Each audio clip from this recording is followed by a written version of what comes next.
Cyclones ये बहुत powerful storms हैं। ये गर्म समुद्र के पानी के ऊपर फॉर्म होते हैं। इन स्वर्लिंग मैसेज ऑफ क्लाउड्स और विंड के साथ तेज बारिश और तेज हवाएं आती हैं।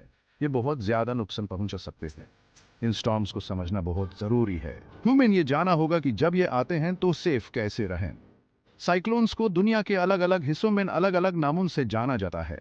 नॉर्थ अटलांटिक और ईस्टर्न पैसिफिक में इन्हें हरिकेन्स कहा जाता है। वेस्टर्न पैसिफिक में इन्हें टाइफून्स कहा जाता है। इंडियन ओशन और साउथ पैसिफिक में इन्हें सिर्फ सिक्लोन्स ही कहा जाता है। नाम चाहे कुछ भी हो, इन सभी स्टॉर्म्स की कुछ कॉमन कैरेक्टरिस्टिक्स हैं। ये सभी गर्म समुद्र के पानी और अर्थ के रोटेशन से टकरा पड़े हैं। इन कॉमन एलिमेंट्स को समझने से हमें उनके पोटेंशियल इम्पैक्ट के लिए प्रिपेयर करने में मदद मिलती है। साइक्लोन्स ह्यूमन नेचर की इमेंस पावर की याद दिलाती हैं। ये ह्यूमन नेचर की फोर्सेस का रिस्पेक्ट करने की इंपॉर्टेंस की याद दिलाती हैं। साइक्लोन्स गर्म समुद्र के पानी के ऊपर फॉर्म होते हैं इक्वेटर के पास। जब समुद्र के सरफेस का टेम्परेचर काफी गर्म होता है तो पानी जल्दी इवेपोरेट होता है। यह गर्म मॉइस्ट एयर ऊपर उठाती है, जिसे नीचे लो प्रेशर का एरिया बनता है। जैसे जैसे गर्म हवा ऊपर उठाती है, यह ठंडी होती है और कंडेंस होती है, जिससे स्टॉर्म क्लाउड्स बनते हैं। और ज्यादा गर्म मॉइस्ट एयर आसपास के एरिया से खिंची चाली आती है। यह हवा भी ऊपर उठाती है, जो डेवलपिंग स्टॉर्म को फीड करती है। अर्थ का रोटेशन पूरी सिस्टम को स्पिन करने का काम करता है। हवा तेज और तेज घूमती है, जिससे एक पावरफुल रोटेटिंग स्टॉर्म बनता है। जैसे जैसे साइक्लोन और ज्यादा गर्म मॉइस्ट एयर को अंदर खींचता है, ये साइज और स्ट्रेंथ में बढ़ता जाता है। साइक्लोन के सेंट्रल पार्ट को, जिसे आई कहा जाता है, वो सरप्राइजिंगली काम और क्लियर होता है। हालांकि आई के आसपास आई वॉल होती है, जहां सबसे तेज हवायान और सबसे ज्यादा बारिश होती है। साइक्लोन का फॉर्मेशन एक कॉम्प्लेक्स प्रोसेस है। इसमें इन एटमॉस्फेरिक कंडीशंस का एक डेलिकेट बैलेंस होता है। यह समझना कि साइक्लोन्स कैसे फॉर्म होते हैं, उनके पाथ्स और इंटेंसिटीज को प्रिडिक्ट करने के लिए बहुत क्रूशियल है। हिस्ट्री डेवस्टेटिंग साइक्लोन्स के एग्जाम्पल्स से भारी पड़ी है। इन स्टॉर्म्स ने पूरी दुनिया में कम्युनिटीज पर लास्टिंग इम्पैक्ट्स छोड़ हैं। For instance 1900 Galveston hurricane US history का सबसे डेडली नेचुरल डिजास्टर बना हुआ है।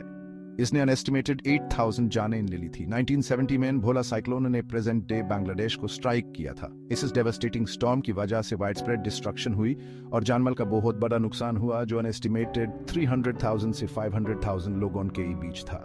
भोला cyclone densely populated coastal regions की वनरेबिलिटी की एक स्टार्क रिमाइंडर के रूप में काम करता है।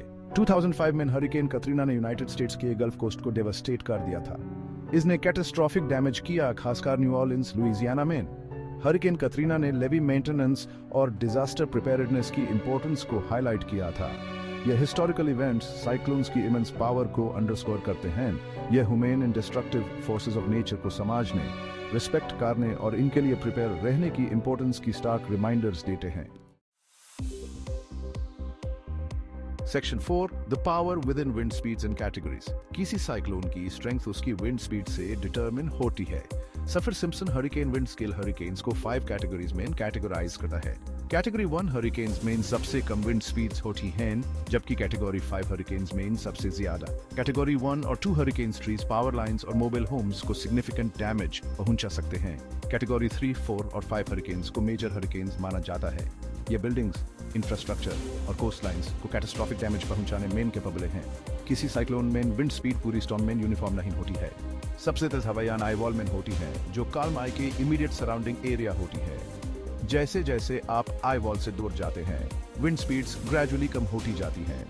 साइक्लोन की स्ट्रेंथ स्टॉर्म के पोटेंशियल इंपैक्ट को डिटरमिन करने में एक क्रिटिकल फैक्टर है।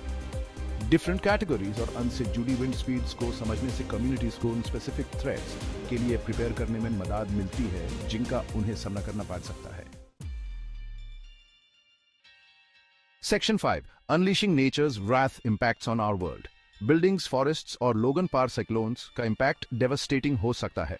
तेज हवायान बिल्डिंग्स की छत उछल सकती हैं, खिड़कियों को तोड़ सकती हैं। हैवी रेनफॉल की वजह से वाइड स्प्रेड फ्लडिंग आ सकती है। जंगलों में तेज हवायान ट्रीज को उखाड़ सकती है। यह डैमेज फॉरेस्ट इकोसिस्टम्स को सिग्निफिकेंटली ऑल्टर कर सकता है। स्टॉर्म सर्ज अक्सर किसी साइक्लोन का सबसे खतरनाक एस्पेक्ट होता है। स्टॉर्म सर्ज कोस्टल एरियाज को जला दो कर सकता है। साइक्लोन्स ह्यूमन लाइफ के लिए एक सिग्निफिकेंट थ्रेट हैं। Section 6 extreme cyclones reaching dizzying speeds. कुछ extreme cyclones astonishingly high wind speeds के साथ रिकॉर्ड किए गए हैं। ये रेयर इवेंट्स नेचर की फ्यूरी की अपर लिमिट्स को डेमोन्स्ट्रेट करते हैं। 1996 में ट्रॉपिकल साइक्लोन ओलिविया की wind speeds 408 kilometre per hour तक पहुंच गई थी। यह इनक्रेडिबल स्पीड इसे सबसे इंटेंस ट्रॉपिकल साइक्लोन्स में से एक बनाती है। यह extreme wind speeds unimaginable destruction करने में इनकेपेबल हैं। ये tools human in extreme weather events से होने वाले पोटेंशियल थ्रेट्स को बेटर अंडरस्टैंड करने में मदद करते हैं। Section 7 Respecting the Storm Preparedness and Safety। Cyclones nature की पावरफुल फोर्सेस हैं जो हमसे रिस्पेक्ट और प्रिपेयर्डनेस की डिमांड करते हैं। रिस्क्स को समझकर और प्रिकॉशंस लेकर हम अपनी लिव्स और कम्युनिटीज पर इम्पैक्ट को मिनिमाइज कर सकते हैं। वेदर फोरकास्ट इन्फॉर्म्ड रहना और वार्निंग्स को फॉलो करना क्रूशियल है। एक प्लान रेडी रखना और इमरजेंसी किट अवेलेबल रखना जरूरी है।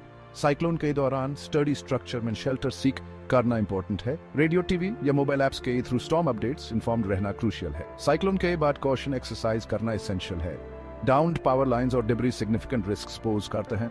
लोकल अथॉरिटीज की गाइडेंस फॉलो करना और मदद करना विटल स्टेप्स हैं।